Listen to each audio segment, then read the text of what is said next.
Hey there, superfans, superstar Freddie D here. In this episode 115, we're joined by Quinn, the growth strategist who transformed two hard-won startup lessons into the blueprint for deep specialization. The framework that rocketed his last agency from 20 million to 150 million in just 7 years. After cutting his teeth in the startup arena, Corey pivoted to agency sales and corporate marketing, mastering the power of vertical markets, customer-centric positioning, and inventive campaigns. Today, he mentors, consults, and coaches agency founders, delivering playbooks that drive focused, scalable growth. Get ready for an energetic dive into data-driven strategy, market focus, his new book, Anyone, Not Everyone, and the Art of Building Agencies That Thrive. Welcome, Corey, to the Business Superfans podcast. How are you this afternoon, Corey? Freddie, I'm doing great. Excited to be here. Yeah, we were just talking before we started recording. You're next door. You're in California, and I'm in Arizona. Yeah, So, it's last time I was in Arizona, it was beautiful, and I just love the desert. So I'm very fond of where you live over there. yeah, that's why I've been here for a few days. Yeah, And it is unique. What's unique about this state is that different parts of the states are completely different. yeah. So you can go to the Northeast, and it's all forest. Hmm. Most people don't realize it. We call it the high country, but you go to high country, the east side, and it's all pine trees, and you would never think you're in Arizona because there's no desert. That's not what I think of when I think of Arizona for sure. That's wild. Exactly. That's why I bring it up, is most people don't realize that. What's your backstory? I mean, you've got an interesting background. And so Yeah. today, you're working with agencies with Corey Quinn, which is your own business. Yeah. But how did you get to where you are today? Great question. So I'll give you the 10,000 foot overview. I graduated business school from USC here in Los Angeles, and it was back when commercial real estate was the thing that all of my classmates were getting into. I decided to get sort of back into the web. I had previously been an entrepreneur, raised a bunch of money in the dot-com days, but as I was graduating, I wanted to get back into the internet. And so I took a job as a business development representative, i.e. sales, at a digital agency selling PPC and SEO to large retail brands like Lululemon and Remax and Hyundai and the Men's Warehouse. These were all deals that I closed.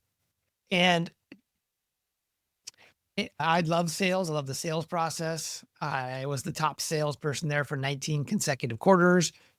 Eventually made my way into sales management. Of course, that's the typical path. And then I became the chief marketing officer of a digital marketing agency called Scorpion. And if you're not familiar, Scorpion they do websites, PPC, SEO for local service businesses. At the time when I arrived in 2015, they were only primarily selling to attorneys, so law firms. And when I joined, the company was doing about 20 million in revenue. Over the next 7 years, we grew that to 150 million in revenue. We grew the company from 100 employees to 1,000 employees, and we grew the sales team from 6 people to 60. That's incredible. I know. It was a lot of fun, a lot of highs, and it was not nearly this gray as I am now when I started there. And I learned a lot. And, many of the things that I picked up along that journey are in this book that I have since written since I've left the company. It's called Anyone, Not Everyone, The Proven System to Escape Founder-Led Sales. And I wrote it to help agencies primarily, but any service business certainly would benefit from this, helping them to functionally get out of the sales role through becoming what I call a deep specialist in a vertical market. And we could talk more about that, but that's the work I do now. I help agencies scale with that methodology. Yeah, that's an interesting story. I mean, it reminds me when I got into the computer design, computer manufacturing space, we called it CAD/CAM. Yeah. That was a ride too, transforming drafting people from drafting boards to 3D designs. Yes. So we had a blast back in those days and scaled companies. I started as an applications guy, and then I moved into sales and became district manager, regional manager, Western regional manager, eventually in charge of global sales. Not as big numbers as you were doing, because this was more of a niche market space, especially when I focused in manufacturing. But yeah, great story.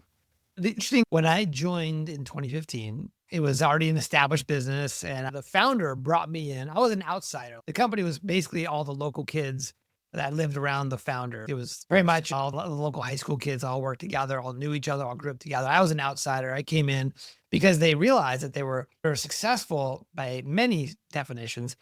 The founder really wanted to get to the next level. They really wanted to impact more businesses. It was coming from a genuine place of wanting to help other companies, and they were struggling to figure this out. And so, what I inherited was a 6-person sales team that was very well paid, that drove nice cars and got off at 2:30 or 3 o'clock every afternoon because we had this beautiful flow of inbound leads. Qualified inbound leads were just coming in, the phone would ring, and then they would make money. It was a beautiful deal.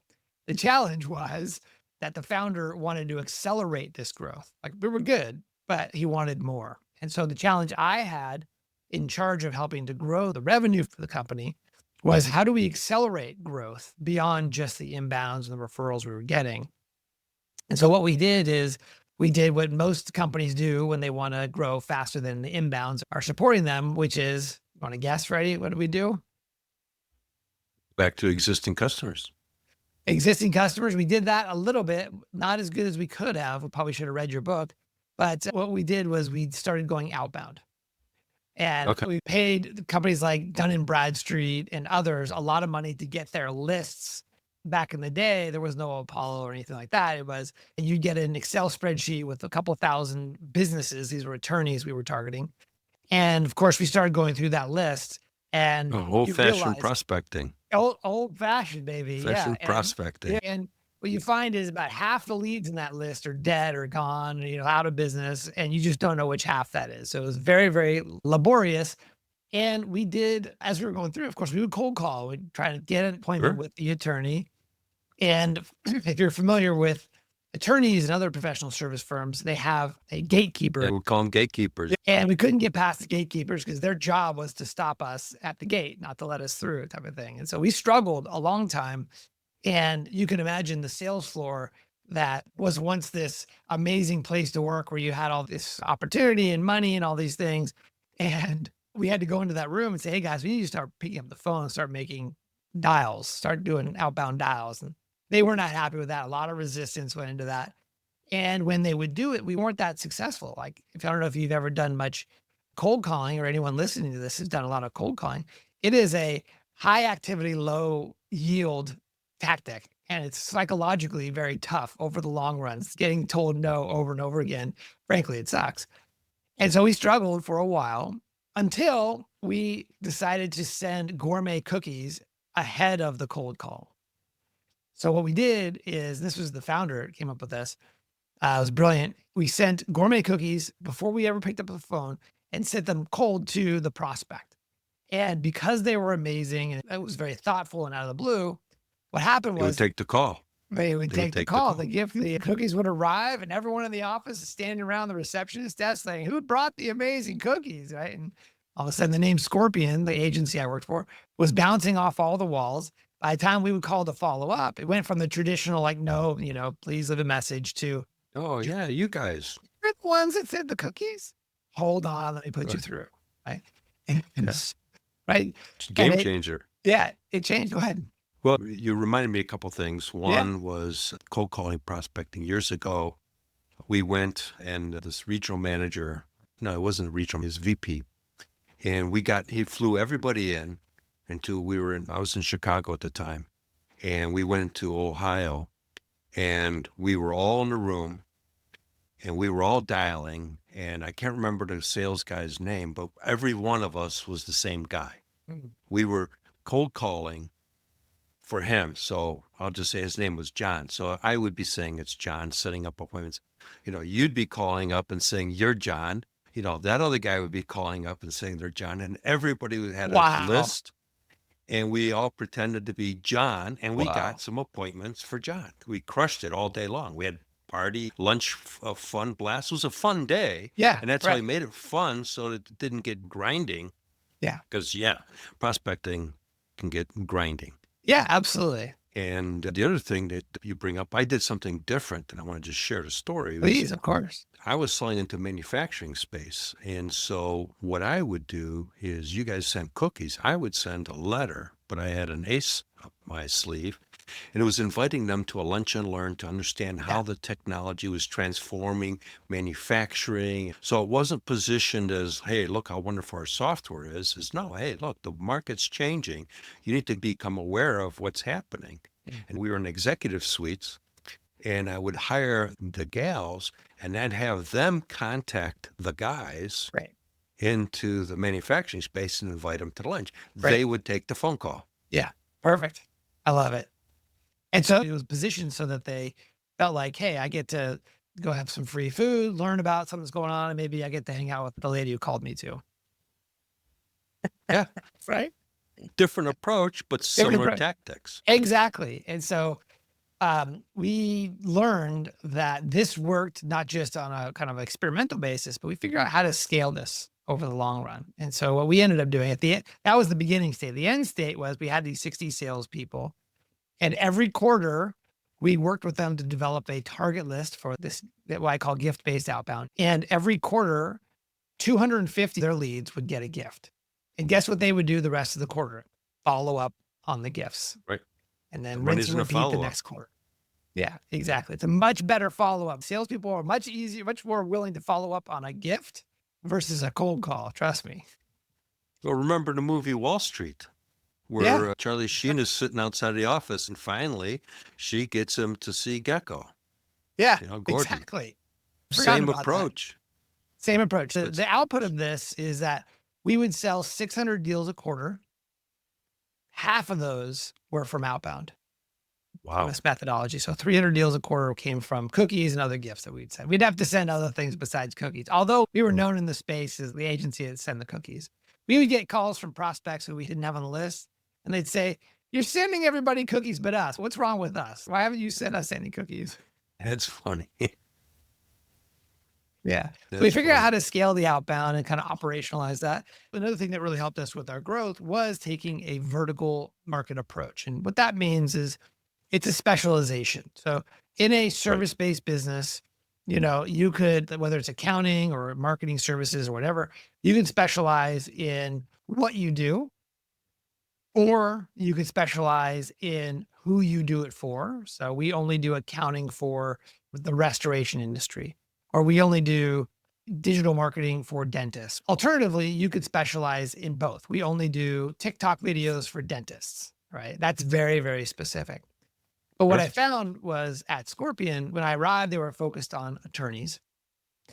And that specialization, being an expert in that space, having a lot of credibility and client success stories, that's what drove all the inbounds that existed when I got there. We decided to not only go outbound, but we also decided to repeat that success in another vertical market, which is home services, plumbers, roofers, electricians. And so what we did, which I think was interesting, is that instead of just having the current sales team selling to attorneys also sell to plumbers, we actually hired a separate division in the company, different salespeople, different people on my team, on the marketing team, different account managers who only focused on, let's say, plumbers. And the benefit of that was that, in fact, I'm actually remembering the first sales guy we had used to have a plumbing business. And so when he would call the plumbers saying, You introduce could you to talk to Scorpion, talk. he could talk to talk without even thinking about it. It was just natural Right. language for him. And so all of a sudden the barriers or the resistance went down in these sales calls. Plumbers that he was talking to realized, hey, this guy knows exactly what I'm struggling with. He was right there, and I could talk without any filter with this person. And so as a result of that, we learned really quickly that specialization, be able to talk shop and understand their world at a deep level, really helped us to remove friction from the sales process, accelerate sales, and grow that business. Yeah, your whole message becomes specific. So I have a Exactly. saying, Yeah. to be terrific, you need to be specific. Ah. And if you're specific, you'll be terrific. We speak the same language. Exactly. Yeah. Effectively, what I do now is I help founders of agencies who want to scale, who are stuck in what I call the generalist trap. to become specific effectively, right? That's the name of the book is Anyone, Not Everyone, right? Right. Comes from a David Allen quote from his book, Getting Things Done, which is you could do anything, but you can't do everything, right? You Right. have to be specific. You say to be terrific, you need to be specific. And if you're Yeah. specific, you will be terrific. Yeah, You know, exactly. I came up with that going to like the BNI groups. Yeah. And I see people that says, oh, I looking for somebody that has skin. And you go, I can't think of everybody. It's too ambiguous. If they would have said, hey, I got a solution that works with people that got rosacea. Oh, and Lucille could utilize that. Exactly. I want to have a Rolodex moment. Yeah, exactly. Yeah. So how is it that you work with agencies, and share a story of how you've transformed somebody to where they became your super fan Sure. and now they're your sales force. They're promoting you to people that they know. And there's no better marketing than having a sales team of all stakeholders promoting your business. So the person that comes to mind is a couple examples, but the person who comes to mind, his name is Peter, and he is an agency founder, had been dabbling in this vertical specialization thing for a bit. When we met he was specializing in radon, which is a very specific industry. It is home services. It's like this weird kind of gas that is prevalent in some parts of the country. And his focus for his agency was radon, home service providers or businesses, as well as a couple others. And he was doing okay. But what I mean by okay was that his marketing was inconsistent. His messaging was inconsistent. It was very bland and broad, not specific and not terrific. I was frustrated because he felt like he was kind of doing what he should, but he wasn't really getting a lot of traction. What he really wanted was a predictable pipeline of growth. We worked together and analyzed who he's selling to. Instead of selling to radon companies as well as a couple others, he decided to go all in on radon. And we actually went through a process to understand what is the psychology or the how and why behind why radon companies hire an agency or maybe leave their old agency. We really codified that buying journey, if you will. We understood what the attributes are that cause someone to buy, what they're looking for. And we built a messaging framework that redid his whole website, redid his whole pitch decks, everything to clarify exactly the problems he solves, who he solves it for, so on and so forth. And then from there, very simply, we ran this gift-based outbound strategy that I just talked about, where he wasn't just waiting for his phone to ring or depending on Facebook ads, but he actually built a list of high-value prospects that were in the radon industry that had the problems that he knew he could solve. And he went out and sent cookies to them. Guess what happened? Grew his business. He grew his business, doubled his business. Very significant. And also gave him a roadmap that he could deploy against a secondary vertical market, which is pools and pool creation and servicing. But he implemented gift-based outbound and also something very important, which is events.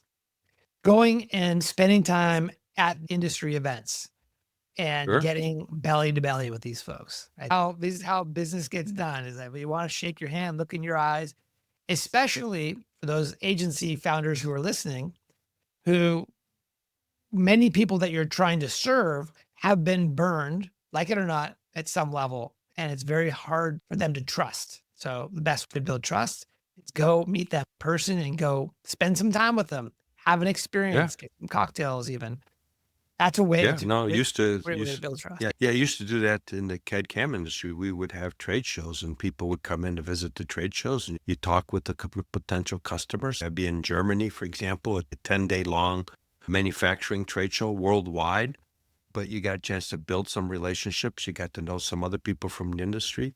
Same thing when I was selling home builder construction management software. I would go to the Home Builders Association here in Arizona and I'd meet the home builders themselves. Yes. Sometimes they'd be on panels and stuff like that. And you built up a discussion and you became not necessarily a friend, but more than acquaintance. Yeah. Then you say, hey, let's get together and let's look at what you got going on. Exactly. Boom.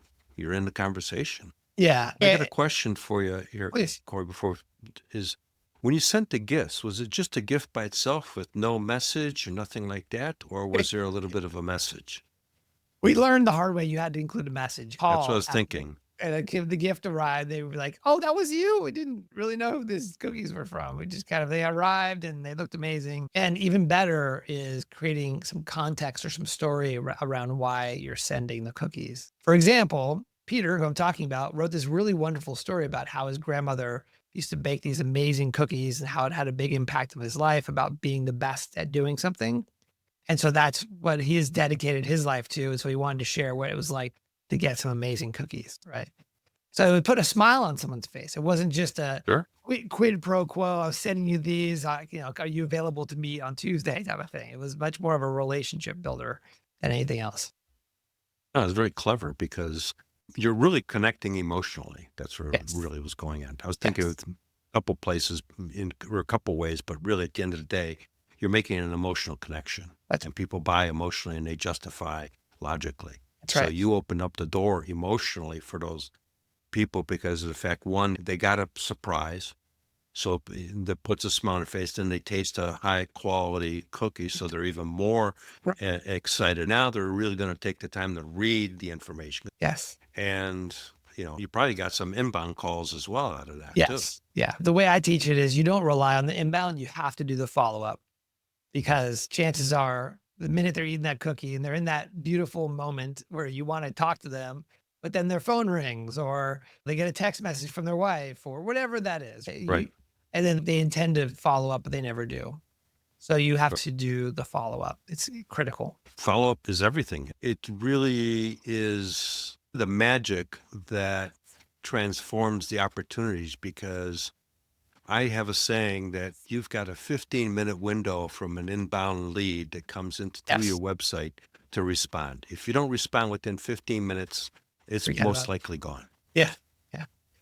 I have a fun story of the power of gifts. This was a little bit different. We didn't send cookies, but it was a Scorpion salesperson. He was focusing on enterprise level companies, larger multi-location franchise businesses. And he had a target list of 100 franchise businesses that he was expected to prospect and close over a year. And there was one CEO who he was really dead set on trying to build a relationship with and try and get a meeting with. And despite whatever he did, calling, yelling, couldn't get any traction, couldn't get an introduction. And so he's researching the CEO of this franchise brand. And it turns out that the CEO was interviewed in a magazine. In the magazine interview, the interviewer asked the CEO, "What's your favorite all-time favorite quote?" And she said, "Well, my favorite all-time best quote is something my dad would tell me. And it really made a big impact in my life. And the quote is, tell stories and be remarkable." Okay. What Justin did, the Scorpion salesperson, is the minute he read that, he's like, okay, I have an idea. He went to Etsy, found an amazing artist who had them embroider the quote from her father onto a pillow and then sent that to her. Of course, it landed on her desk. You open it up. That led to a phone call, which led to a relationship, which led to a $1.7 million deal for Scorpion. There you go. A little old school. I mean, it's all old school, really, because You don't need a I computer. You don't remember need, you having to don't do. need emails and all that stuff. You just got to have a little bit of curiosity and intention to make that happen. Yeah, I remember when I'd be selling, I go into somebody's office and start looking. Oh, okay, that, and you can start talking about that thing. I used to drive a Mercedes, and everybody used to tell me that I'm never going to make any sales because people are going to say, "Oh, he's charging too much, too expensive," and all that stuff. I'm going, you guys don't get it. They're driving one, Right. so when To buy go from in, someone you understand them. Right. yeah, so I'd go in there, we'd be talking about cars, and the tech guys would be out there doing the tech stuff, and Yeah. we'd be BSing about cars and, the BMW, Mercedes, this, what'd you Yeah. have? Oh, I had that and stuff. It was fun. Those were good days. Yeah. So they're not gone. You still do that stuff. I am going back to the events. I'm a big believer in two things at events. Number one, getting on stages is still very important. Especially if you're at an industry conference where your buyer is. So in the case of Peter, he went to the Radon industry conferences, got on their stages, would educate and train people. And of course, people would come to his booth after and want to ask more questions. And that's how it was really helpful for him. The other piece, which is great at events, is to create your own event. I don't care if it's going to the hotel bar and throwing down a credit card and inviting people to come hang out, or hosting a separate private event. But it is an event where you create a memory. There's a great book called The Experience Economy by Joseph Pine. And it was all about the marketing and the commercial impact of creating experiences with your prospects. And the quote that I love that he said was, if you didn't create a memory, it was not an economically viable experience. And so when you're thinking about going to a conference and getting away from the computers and getting in front of your ICP, your buyer in the real world, it's important not to just shake their hand, but also to invite them to some kind of amazing experience that would leave a memory. And I'll give you an example. In Vegas, of course, there's all these conferences, and we would go to this one conference called the International Franchise Association Conference. And it was always the one conference where all of our big buyers would be. And so what we did is we rented out the whole front row of the Britney Spears concert in Vegas, and we invited our best clients, our best prospects. That was something that I probably would have never done, but if someone gave me a ticket to that and said, let's go out to go get a steak dinner and go watch Britney Spears in the front row, I'd be like, I'm in, let's go. Right. Sure. And that was the experience. That was the memory that we created. Of course, when we came back from the conference, we didn't talk about business or whatever. We talked about how Britney Spears was staring at Steve the whole time. Right. And just like having a great memory. So that's another thing to keep in mind as you're doing these type of events. What you're doing there is you're creating those memories are transforming into super fans. And those Yes. super fans talk about it. And that's the That's thing it. we want to tie that in is the fact that all the things you're talking about are things that in turn creates super fans. When you're sending the cookies, you're creating super fans from those, even though they're not customers yet. No. They're Yeah. already super fans of you because of the approach that you utilized. So now the door's somewhat opened because of the fact that either they contacted you or when you make the phone call, they'll take the phone call because you've already got them to be a fan of your agency and you as an individual because your name is tied to what was sent. Exactly. Now, talk about super fans. Peter has referred me a lot of business, and I literally last week sent him a gift as a thank you. Yep. One of the things I did years ago, and I still do today, but there was no internet and any of that stuff, is especially when I was doing the manufacturing software, we would come into a company and we would do a whole presentation of the technology. And so they'd have everybody in, the owner, the VP of the IT guy, and then they would bring in the shop floor guys, the guys who would be actually utilizing the software. Okay. I made sure I got everybody's name. And then when I got back, I had a Mac at the time and I had written some templates and template letters. Okay. Yeah. And I would print them out. I'd say, Corey, thank you for your time. Jim, thank you for time. Everybody got a personalized letter There's mailed to them at the job site. So the guys in the shop floor that never get anything, all of a sudden they get a letter saying, hey, Corey, thank you so much yeah, for your that's time in all. the meeting last week. Your insight was valuable. We appreciate it. We look forward to working with you. My approach was also the sale was done, and I was already talking in that letter of our next steps and how we're Right. going to implement it. I love it. And what would happen is they would have a meeting and they'd decide on the vendor because there'd be two, three of us that were bidding for the projects. And I would always win most of the time. I'd say probably about 90% of the time. Mm. And when I ask is, why did you pick us? They says, well, we felt after the sale, you would provide the best support. Yeah. Isn't that But I interesting? had set that tone by the follow-up. And whether it's a gift, a letter, an email, text message, follow-up is really the goal. Yeah, that's absolutely true. And you're in many ways, especially in the world that I live in and spend time in, which is the agency space, the buying experience for prospects is not great. Those agencies that have a really beautifully designed, crafted sales experience, they have a great follow-ups, thoughtful, intentional. That's a great way to stand out. That's a great way to communicate what you care about, which is ultimately the customer. Right. But it goes beyond that Yeah. because that's just a deal. Right. The real sale in my mind Yeah. is everything that happens after the deal Post because you sale. can get the deal, but if the whole customer journey is not a pleasant one, Yeah. you could have been the world's greatest sales guy and the best tactics and everything else, but it still falls apart because the back end, it to me is actually sometimes more crucial than the front end Yeah. because that's the whole experience. That aligns with my feelings as well, Freddie. The most important metric in an agency type of business, which is monthly recurring, is lifetime value. Yep. And the reason why that played in our favor at Scorpion was our clients would stay with us for 36 months, 24 to 36 months, and pay us every month all the way through. Our competitors, their clients would stay with them 6 to 12 months. What that meant was that every client that stayed with us would stay with us twice, 3 times as long. And therefore, every client was worth more to us. So therefore, guess what we could do? Spend more to acquire them. Because Sure. we knew we could make the money. So we would send better cookies. We would go and do bigger events at the conferences because the economics would work out in the end. Oh, absolutely. I still have people when I was doing some digital marketing stuff for a little while. I still have some customers that are, let's see, one of them is going on 15 years. I still do it part-time because it's easy work. Yeah. But we still do business, and we're talking 15 years later. So what you're talking about, and I just bring that up to really emphasize that it's the whole aspect of that whole experience afterwards Yes. is really the magic. Yes. It's the business. That's the business. Yeah. That's how you actually make a viable business. Yeah. Right. And those people, they've referred me business over the years. Yeah.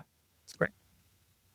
So it's important, that whole aspect. So I really like what you're doing with the deep specialization, because that's really, it goes back to be terrific. You need to be specific. And if you're specific, you'll be terrific. That's right.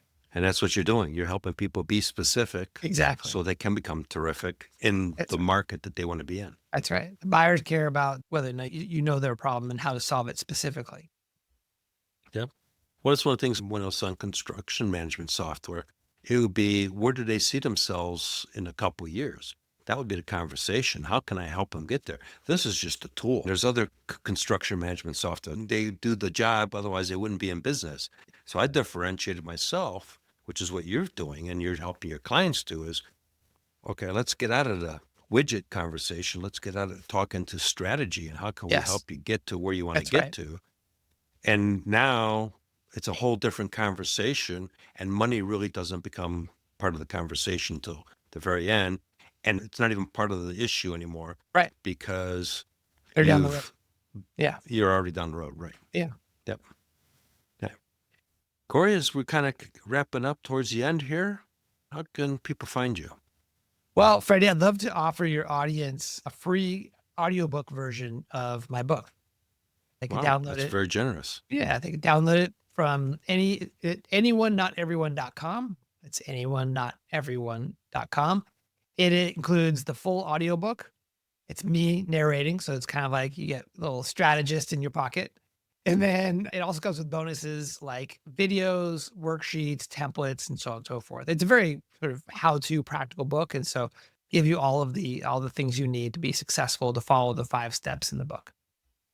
Oh, that's terrific. We'll make sure that that's into the show notes. Thank you. That's very generous of you. Thank you. And that's going to help a lot of people, because you've got a track record of really helping transform businesses. And I want to use the word transform, because going to a $150 million company, it's different.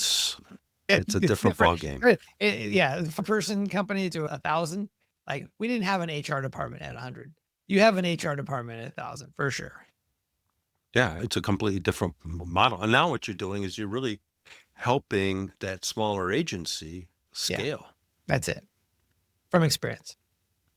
So, Corey, it's been a pleasure having you on the Business Superfan podcast. Great conversation, great insights for our listeners. Thanks. I think you and I could probably speak on this stuff for several hours. That's for sure. So, I appreciate your time, and we look forward to continuing the conversation and having you on the show another day. Wonderful. Thanks, Freddie. Before we wrap, here's your quick debrief. Every conversation focuses on a single pillar of the Superfans framework, 9 road-tested steps that turn a spark of possibility into unstoppable, scalable prosperity. The 9 pillars. S, start, strategic positioning and purpose. U, unite stakeholder synergy. P. Propel magnetic messaging. E. Elevate every stakeholder experience. R. Rally referrals and reputation. S. Foster financial fitness. A. Automate for exponential leverage. N. Nurture lifetime loyalty. S. Scale and sustain prosperity. Each episode concludes with a Superfan's Success Spark, a practical guest-driven action distilled from today's conversation that you can implement within 24 hours. Follow the 9-episode cycle, apply every spark, and you'll build a proven playbook for turning stakeholders into loyal superfans, accelerating referrals, reputation, and revenue. So here's this episode's Superfans Success Spark. Unify stakeholder synergy. Insight. Every quarter we built one target list, sent a gift to each contact, and the whole sales team spent the rest of the quarter simply following up. Quinn. Action 24 hours. Pull sales, marketing, and the ops into a 15-minute huddle to pick your top 10 dream prospects. Decide one small surprise, as an example, a cookie box with a personal note, and assign who will follow up, then schedule the send-off. One action, one stakeholder, one superfan closer.